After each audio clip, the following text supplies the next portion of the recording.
Hey Dave, what does a gym environment need to have to become more serious? I started a leaderboard and kicking people out who skip days. Also, is Chuck ever going to come on the podcast? Love your work. I could ask that Chuck thing all the time. Yeah. My answer is I don't know. I'm not one to reach out to ask him because I know this is not something that he likes to do. So why would I ask somebody that's friends with for a long time to come do something that they're not comfortable to do? If you ever wanted to, most definitely we'd have him on, but that's a different thing. What was the other part? The gym environment. How do you create a more serious gym environment? He's been kicking people out. He's been put up leaderboards.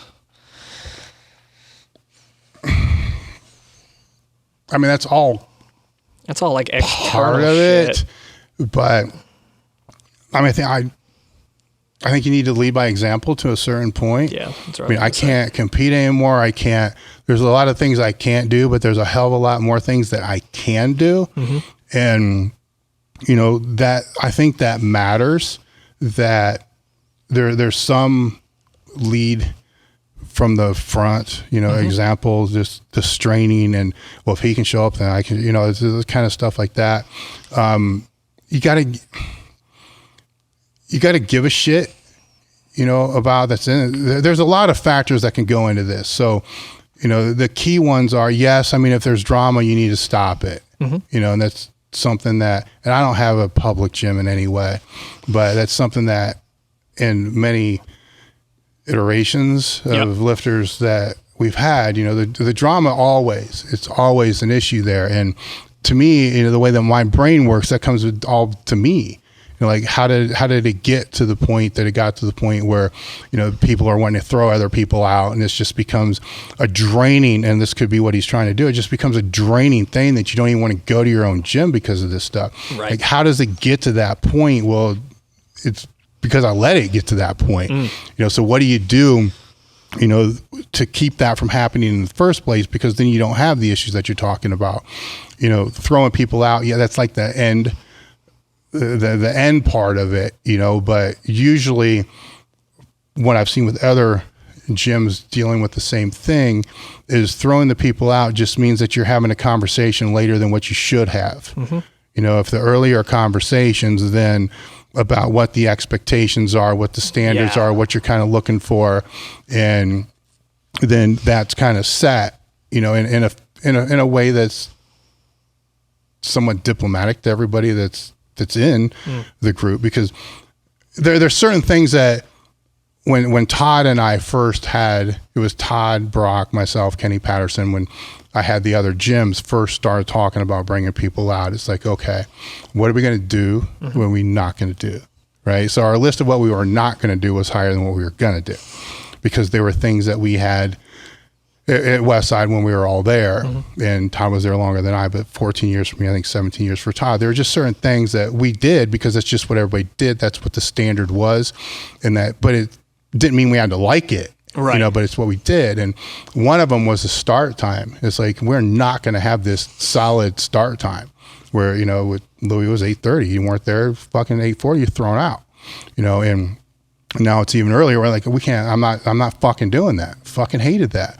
Like, we'll start when everybody's ready to start, right. And it's just, so it's not just figuring out what you should do. It's figuring out what you don't want, right? Sometimes it's easier to define what you don't want, and then that can help with what you do. So I can't tell you what you're really looking for because I don't know the culture you have. I don't know the people you have. I don't know, are they beginners, intermediate, advanced? Because the beginners, their expectations are going to be different than somebody that's advanced. But at the same time, you just can't give so much leeway that it's screwing everything else up, so. Yeah, I think just to kind of piggyback off of that, I think the idea is, there's an old quote, is like, what you permit, you promote, right? It's like what you allow is what people expect that they can do, right? Yes. So in this situation, if you're trying to create a new or a more serious environment, is like, first off, do the people know that this is what Yeah. you want to do? Like, are they even aware? It's like you can Yeah. go around kicking people out, but then like having a really serious empty gym where you train by yourself is like, Well, it might not be shitty. what they signed up for. Right. This is not what they want. But I will say there's some other things too, is even I've been doing this for a long fucking time, and I don't know everything, and you can learn from the people that are around you. I learned things from fucking, what we just renamed the kid the other day? Nate. Oh yeah, Nate. Like from Nate, man. Nate. I learned things from Nate, and he's only been training for like 6 months. Yeah. He's a high school kid.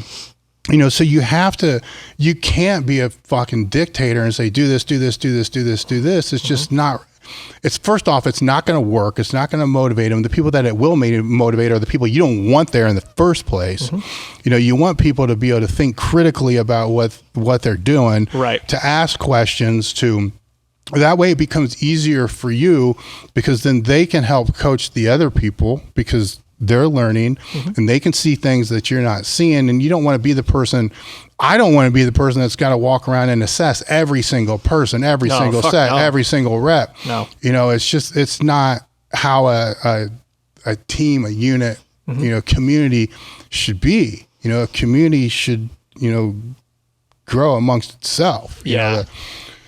And so you don't want to suppress ideas unless they're fucking with you, just to see, Right. If you have an environment like that, then that's a good thing. But you don't want to do that, and you don't ever want to make them think that, because then the newer ones that are coming in that are learning, they're never going to say anything. And let's say that new one comes in and learns, and they stick with you for 10 years. They've accumulated more knowledge probably than you do on your own culture, because it's your culture. Right. So the perspective within your culture is way different than what you think it is. I can think, this is the culture, this is what it is, but you know what? I'm wrong. You're right. That's not what it is. You can't build a culture by just saying this is now the culture. Yes. I mean, you need people within it to be able to let you know, hey, look, this is what this culture is. It's the same thing with business or anything else. I mean, you got to have guiding principles, that you're using and moving through, but it's never what you perceive it to be. No, Not never. It's never. I mean, it could be the complete, this is a well-oiled machine. It's all that you're so wrong. Yeah. If you think that, it's just not that way. Yeah, and I think an actionable step for George here, I would say set up some times in your gym and then only invite certain people out, right? Like make that your training times. Start to build what you think you want for your entire facility in these smaller chunks of time. And if these groups start getting bigger and bigger, then that culture is going to build and spread, right? So eventually it's going to get to a point where that 2-hour block of quote unquote serious training may now have to expand to 3 hours because you have so many people. Now it's 4, now it's 5, now it's the fucking day, and you have the culture in that gym that you're looking for. So forcing the issue is I guess never a good idea. It's just not super great. But No, if you can build it with the people that are already paying customers to your gym, and then there's that point too where like if they're paying, they're going to act how they want in terms of the rule set. That's a you whole know what other I mean? caveat to the It's whole like you're going to thing. pay to join my gym, and I'm going to tell you how you can train. It's like that kind of goes back to what I was saying though. You got to keep in the lines of communication. Yeah. You got to listen. right. So now granted, in commercial type settings and stuff like that, you're going to have somebody that's going to do their research, online, and then come in and try to think they know everything that's going on. I'm not telling you to just do everything that they're telling you either, but you need to listen to them. Yep. Because if you don't listen to them, then they think that they're always right. I mean, it's a conversation to, if they're wrong and you think they're wrong, explain why you think they're wrong, because the internet's a big place. Oh yeah. And to just suppress somebody's thoughts and ideas it's not going to work. Yeah. That's never a good idea.